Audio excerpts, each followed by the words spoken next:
Pois é. Uma produção da BBC, uma tradição britânica. Doutor! Um doutor, muitas faces. Doctor Who, viaje pelo tempo e espaço com ele. Pronto ou não, é melhor correr. Hoje, 8 da noite, aqui, na Cultura.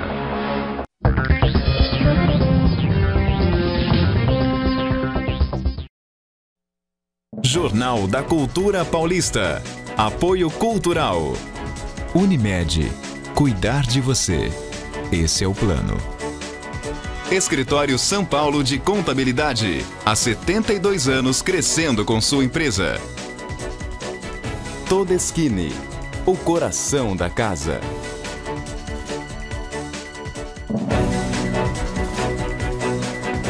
Olá, boa noite. Hoje é segunda-feira, 15 de junho. Homem de 28 anos morre em acidente na madrugada de sábado, na rodovia Antônio Machado Santana, SP-255. Outras 3 pessoas ficaram feridas. E você vai ver também no Jornal da Cultura Paulista.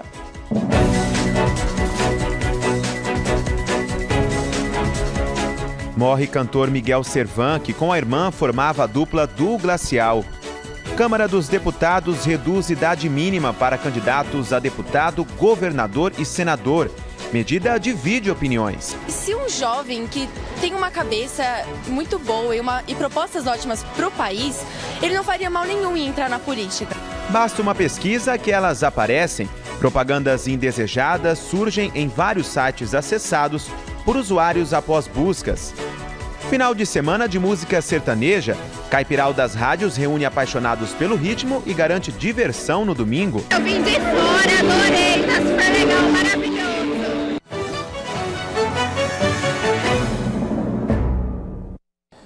E um homem morreu em um acidente na madrugada de sábado na rodovia Antônio Machado Santana, SP-255. A vítima estava neste carro. Segundo informações da Polícia Rodoviária, Danilo Rodrigo dos Santos, de 28 anos, seguia sentido Ribeirão Preto quando bateu na traseira deste outro carro. Com o impacto, um dos veículos ficou no meio da pista. Um outro condutor de Santa Lúcia, que seguia no mesmo sentido, também se envolveu no acidente. 2 carros chegaram a capotar. Danilo morreu na hora. Outras 3 pessoas foram socorridas por equipes do resgate e encaminhadas para hospitais de Araraquara. Na noite de sábado, em Américo Brasiliense, uma lanchonete foi alvo de bandidos. Segundo informações da polícia. Do seu lado, cuidando de tudo para que cada um dos seus planos comece a ser realizado hoje mesmo. Cuidar de você. Esse é o plano. Unimed. Escritório São Paulo, a maior referência em assessoria contábil em Araraquara e toda a nossa região. Com atendimento personalizado e equipe especializada, o Escritório São Paulo realiza assessoria em folhas de pagamentos, consultorias, emissão de CNDS e arquivamentos eletrônicos. Além de deixar seus arquivos à sua disposição via online, tudo com muita praticidade, conforto e a máxima segurança que só o Escritório São Paulo tem. Escritório São Paulo, consultoria e contabilidade. Tradição com inovação. Assassinato. Trabalho escravo. Racismo. Homofobia. Prostituição infantil. Pedofilia. Tráfico de crianças. Estupro.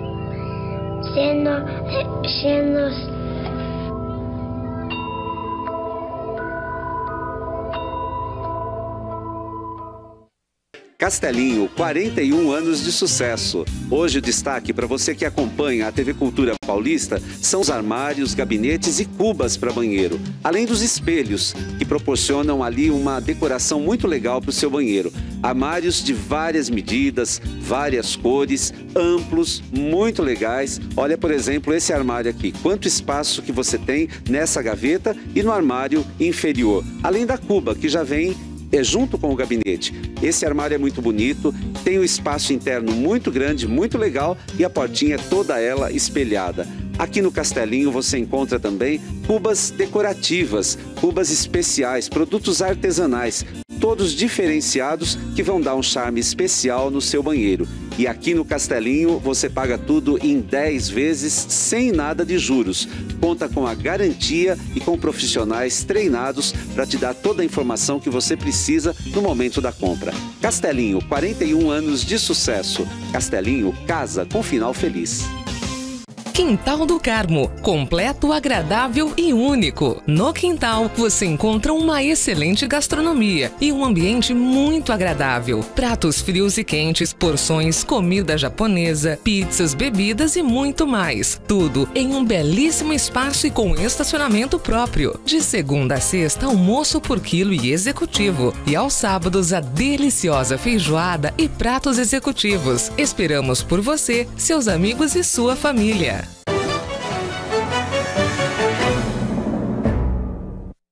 Nós falamos aqui no Jornal da Cultura Paulista da possível cassação do prefeito de Boa Esperança do Sul, Edinho Raminelli.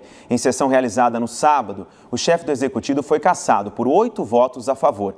A acusação é de irregularidades em contratos de obras que não foram realizadas na cidade. Só que uma liminar concedida pela Justiça ao chefe do executivo suspendeu a cassação. A Câmara de Vereadores da cidade agora vai recorrer à decisão. E nós vamos continuar a falar de política. Nas nossas vidas é sempre importante um balanço do que é positivo ou não. E na política também não é diferente. Fora avaliar o trabalho dos representantes políticos, é preciso averiguar o que as casas legislativas propuseram nesse primeiro semestre de atividades. Um resultado que repercute, claro, diretamente na vida dos cidadãos. Para falar mais sobre esse assunto, ao meu lado está o cientista político Bruno Souza da Silva. Bruno, boa noite. Obrigado pela presença mais uma vez aqui no Jornal. Boa noite, Tiago. Boa noite a todos que nos acompanham. No caso da Câmara dos Vereadores, como nós estamos falando, quais são as medidas que nós temos que analisar para ver como é que foi esse primeiro semestre? Tiago, geralmente as pessoas elas acabam avaliando de maneira equivocada tanto o trabalho dos parlamentares quanto o trabalho das casas legislativas. Por quê, né? Porque elas têm a tendência a achar que necessariamente o parlamento legisla, o que já é um equívoco, sobretudo considerando o desenho institucional que nós temos no Brasil. E o que eu quero dizer com isso? O executivo tem grande capacidade de legislar. Se a gente considera um dado que é muito importante para a ciência política que se chama taxa de dominância, ou seja, o quanto que um poder domina sobre o total da produção legislativa, a gente vai encontrar em todos os níveis, desde o nível federal até o nível local, uma dominância muito maior do poder executivo em relação ao poder legislativo. Então, ou seja, isso é um traço constitucional do poder executivo de ser um executivo forte.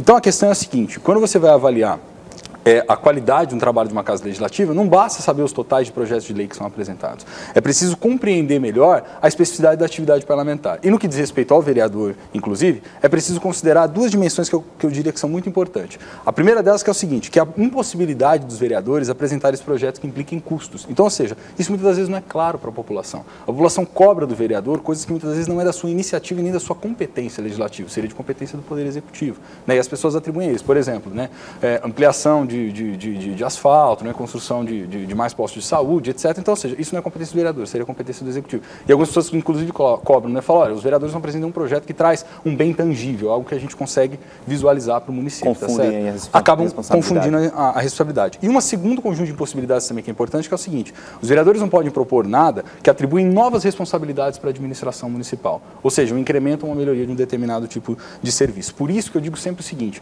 é importante que, ao avaliar o trabalho do parlamento e da Casa Legislativa, se ampliar o conceito do que a gente está entendendo por qualidade desse processo, tá certo?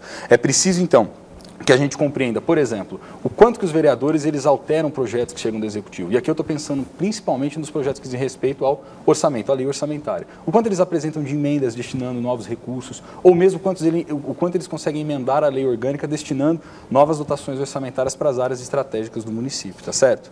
Agora vamos falar de forma regional. Araraquara, qual que é o saldo das atividades políticas na cidade?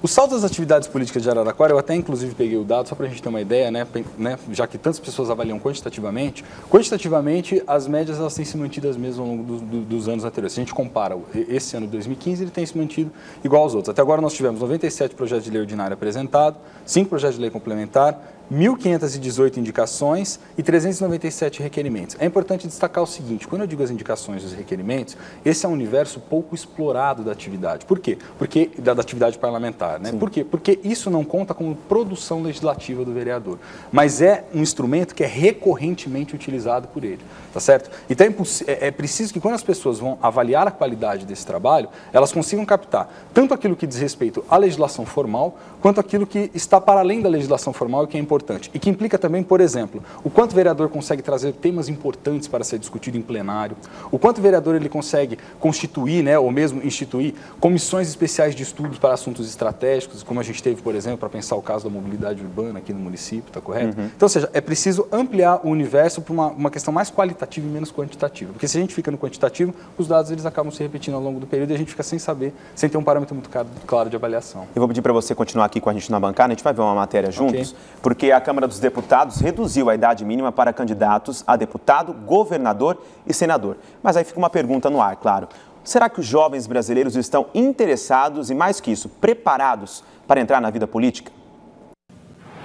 A ideia de ingressar no mundo político divide opiniões. E se um jovem que tem uma cabeça muito boa e propostas ótimas para o país, ele não faria mal nenhum em entrar na política? Eu acho que uma pessoa com 18 anos, ela não está pronta ainda para assumir um cargo dessa responsabilidade. A Câmara dos Deputados aprovou a redução da idade mínima para candidatos a senador, deputados federal e estadual e governador. A proposta ainda precisa passar pelo Senado.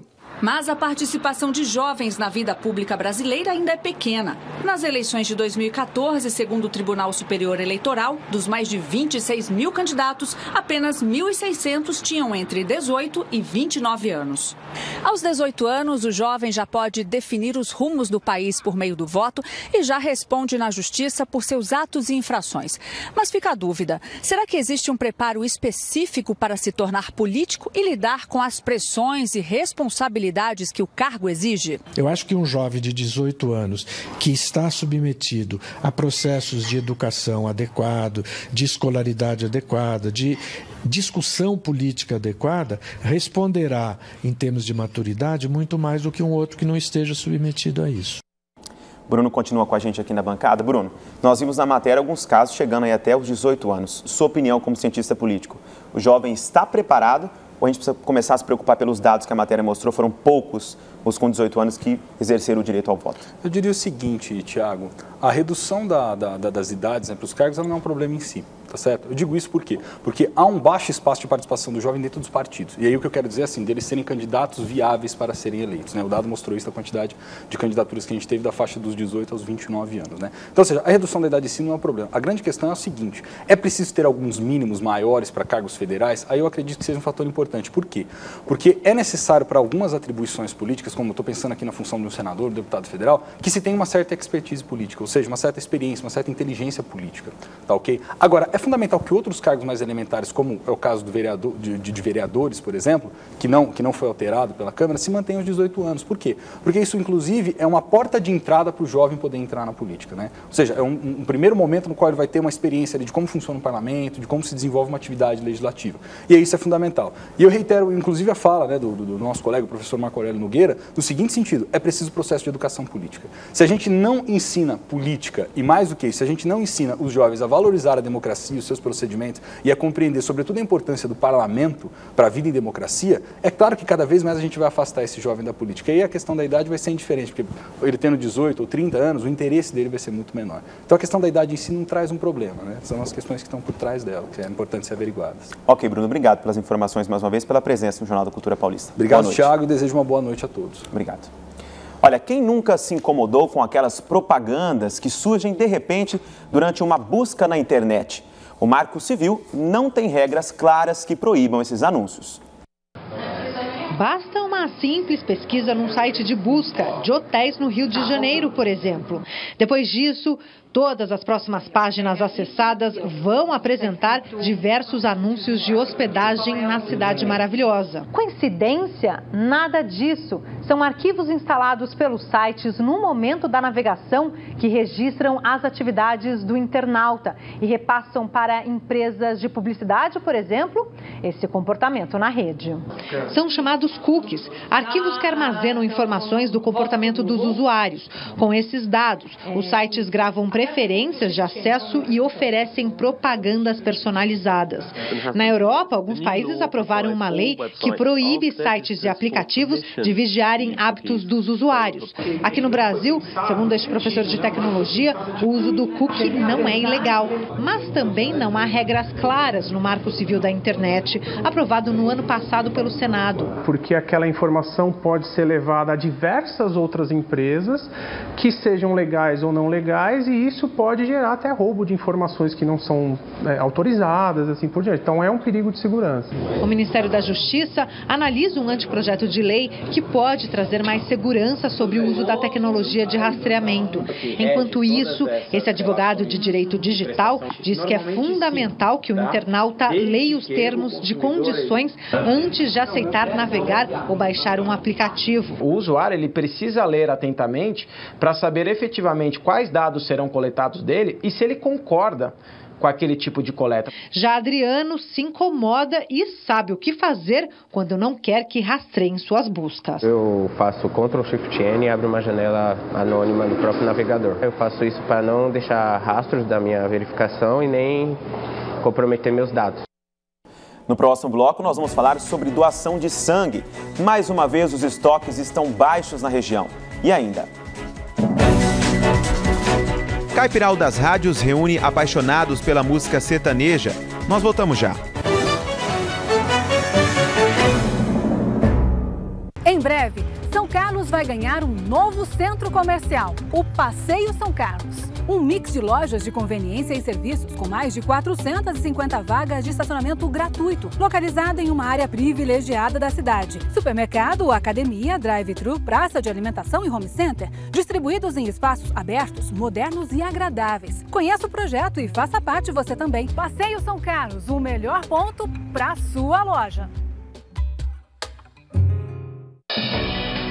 Só um jornal que traz cultura no nome pode ir além da notícia.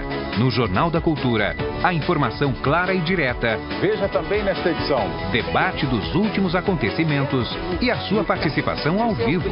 Participe com perguntas aos nossos convidados por meio do WhatsApp e também pelo Twitter e Facebook. De segunda a sábado, 9 da noite. Jornal da Cultura. Você sabia que a Área Azul tem outras formas de pagamento? Baixe agora no seu celular o aplicativo Vaga Inteligente. Com ele, você paga o seu ticket de estacionamento sem usar moedas ou cartão recarregável. Acesse vagainteligente.com.br. Você vai viver o universo. Moda, beleza, comportamento, saúde, cultura e muito mais. De segunda a sexta, Universo Mais. A GF Ar Condicionado é a mais conceituada empresa no ramo de climatização de ambientes em Araraquara e toda a região. Realiza manutenção preventiva e corretiva, assistência técnica, instalação e projetos de climatização residenciais, comerciais e industriais. Com equipe técnica treinada, profissionais qualificados e preparados, atende aos seus clientes garantindo satisfação e segurança nos seus serviços. GF Ar Condicionado, a temperatura ideal para o seu ambiente.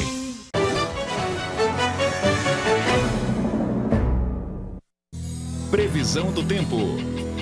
GF Ar Condicionado. A temperatura ideal para o seu ambiente. Vamos ver agora como vai ficar o clima para essa terça-feira na nossa região. Olha, em Araraquara o tempo deve ficar nublado, assim como foi hoje, viu? A temperatura volta a cair, mas não deve chover. Araraquara, a máxima fica em 24 graus e mínima de 13 graus. O mesmo acontece em São Carlos. Terça de céu bem nublado, viu? São Carlos, máxima de 22 e mínima de 12 graus. Agora em Matão, o sol deve aparecer, mas logo vai ser coberto pelas nuvens. Em Matão, lá na Terra da Saudade, a máxima é 24 graus e a mínima fica em 13 graus. Já em Américo Brasiliense, máxima de 25 e mínima de 14 graus. Olha, ontem foi comemorado o Dia Mundial da Doação de Sangue. Mesmo sendo um assunto tão importante, muitas pessoas deixam de doar por medo. É um gesto simples que pode salvar vidas. Para falar mais sobre esse assunto, ao meu lado aqui no nosso estúdio já está o responsável técnico pelo Hemonúcleo de Araraquara, o doutor Reinaldo Bonfá. Doutor, boa noite, obrigado pela presença do senhor aqui. Boa noite. A situação do Hemonúcleo mais uma vez é complicada, ainda faltam doadores, faltam estoques. Isso é uma tendência que é universal, vamos dizer assim. Pelo menos no Brasil inteiro nós temos tido um decréscimo importante do número de doações. Isso tem refletido nos estoques nas diversas cidades. Em Araraquara não tem sido diferente. Nós temos tido dificuldades em manter os estoques funcionando perfeitamente e manter uma rede de segurança que permita a gente enfrentar qualquer tipo de situação, qualquer tipo de uma calamidade, um problema desse tipo. Realmente a gente tem dificuldade nesse aspecto. Uma situação que preocupa, doutor. Por que as pessoas têm deixado de doar? Olha, eu acho que, em parte, os empregos estão mais difíceis, as empresas estão liberando menos seus funcionários, embora a gente tenha coletas, inclusive, de sábado, para tentar minimizar esse problema, mas a gente tem notado que cada um está mais preocupado com o seu momento atual e tem preocupado um pouco menos com a comunidade. Isso é muito importante porque quase toda família tem alguém que tomou sangue, que precisou de sangue e que um belo dia pode vir a precisar desse tipo de ajuda, de apoio que o Banco de Sangue oferece. Aqui em Araraquara tem algum tipo específico ou todos já estão com defasagem nos estoques? Não, nós temos sempre uma defasagem muito grande do O negativo. O O negativo sempre é um problema porque à medida que ele, por ser mais raro, mas ao mesmo tempo se prestar para outras situações, ele sempre tem uma certa dificuldade. E nessa época do ano nós temos um problema no O positivo. Nós tivemos uma série de acidentes, uma série de problemas aí de pacientes que tiveram uma demanda aumentada e também estamos com problema nesse tipo. Mas todo tipo de sangue é bem-vindo, a população, mesmo achando que o seu sangue não é tão comum, é mais comum, lá, né? Não é importante, pode vir, que é muito bem recebido. Nós tivemos uma campanha que terminou esse final de semana, para ser comemorado o Dia Mundial de Doação de Sangue. O senhor comentou que aumentou um pouquinho o número de doação, mas mesmo assim as pessoas não foram, né? A gente achou que ia ter uma resposta um pouco melhor da população, houve um incremento na doação, mas esse incremento não chegou a ser o suficiente, não. Nós estamos tendo problemas nesse aspecto, para atender plaquetas para a população, elementos de coagulação. A dengue consumiu muitos elementos de coagulação, os serviços de saúde como um todo. O Banco de Sangue não ficou longe disso. Então nós temos esse problema em relação à população. Agora, para quem acompanha o Jornal da Cultura Paulista, quer começar a ser um doador, quer voltar a doar, quem pode fazer esse ato aí? Olha, vamos simplificar, de 18 a 60 anos, se a pessoa tiver boa saúde, mesmo que esteja tomando algum remédio para pressão anticoncepcional, ela deve procurar a gente, se informar, porque fazendo isso vai conseguir ajudar uma pessoa, é um ato de cidadania, é muito importante para a população. Em Araraquara, fica na onde o Banco de Sangue aqui da cidade? A Unesp, o Hemonúcleo Regional de Araraquara, junto à Faculdade de Ciências Farmacêuticas lá da Unesp, na Rua 8. Tá certo, doutor. Muito obrigado pelas informações, pela presença mais uma vez. Boa noite para o senhor, viu? Eu que agradeço. Obrigado. Olha, o final de semana foi de muita festa para quem gosta do sertanejo. O Caipiral das Rádios, realizado no domingo, reuniu mais de 5.000 pessoas no pavilhão do Ceará, em Araraquara. Logo nas primeiras horas de festa, a cena era essa: gente para todo lado. Com a música rolando, o que não faltou no Caipiral das Rádios foi a animação. A dupla sertaneja Mato Grosso e Matias foi uma das primeiras a subir ao palco. Um bom início de festa para os apaixonados pela boa música sertaneja. É uma alegria, é um motivo de muita alegria poder estar ainda no cenário, apesar dos 40 anos de carreira. Cada vez é uma sensação diferente, uma sensação muito boa. Queremos agradecer o carinho do público Mato Grosso e Matias. Valeu, gente! Um beijo no coração de vocês! Enquanto uns curtiam o show, outros aproveitavam para se deliciar nas barraquinhas de comidas típicas de festa junina. Eu vou comer um pouco de batata, né? Tem que comer, né? Depois dessa curtição toda, né? Então tem que dar uma paradinha. Para as mamães que vieram se distrair, os brinquedos disponíveis para a criançada ajudaram e muito. Tá brincando aqui nos brinquedos e curtindo o show também. A Araraquara precisa de um incentivo assim. A curtição já era grande, mas foi só Bruninho e Davi subir ao palco que a galera se empolgou de vez.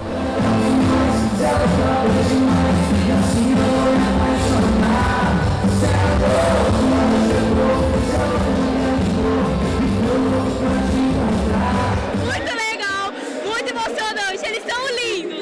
A gente sempre, quando a gente vê nesses shows assim, a gente se diverte muito. Além de encontrar muitos amigos artistas também, a gente sente esse público, né, esse calor da galera. Então, pra gente é muito legal estar aqui, ainda mais a primeira vez em Araraquara, então espero voltar mais vezes, com certeza. Mas a atração mais aguardada pela maioria era a dupla João Bosco e Vinícius, que até mesmo antes do show já fazia o povo cantar. Não era pra você se apaixonar, era só pra gente ficar. Eu te avisei, meu bem, eu te avisei. Você sabe, pra gente é um prazer imenso estarmos voltando para Araraquara, primeiramente. E em parceria com a Morada Cultura aí, que são rádios que a gente costuma dizer que eles não abriram as portas, eles escancararam as portas para o nosso trabalho. A gente está muito feliz, porque a gente tem uma parceria de longa data com esse grupo maravilhoso e está dando tudo certo.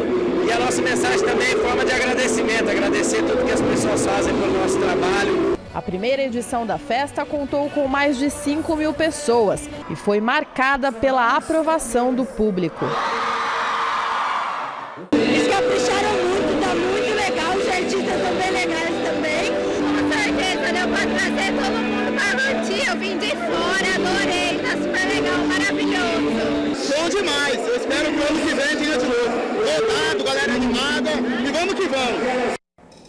Olha, você pode nos ajudar a fazer o Jornal da Cultura Paulista. Se você tem uma sugestão de reportagem, uma reclamação no seu bairro, escreve pra gente. Nosso e-mail está na tela, é o jornalismo@tvculturapaulista.com.br. Se você preferir as redes sociais, curta nossa página no Facebook, facebook.com/Cultura Paulista. Ou tem ainda o nosso WhatsApp. O telefone é o DDD 16 99618 2856. Lembrando que é muito importante você dizer o nome e em qual cidade você está. Mais informações daqui a pouquinho às 9 da noite no Jornal da Cultura com William Correia. Eu volto amanhã às 7 da noite com mais um Jornal da Cultura Paulista. A você uma ótima noite e muito obrigado pela audiência.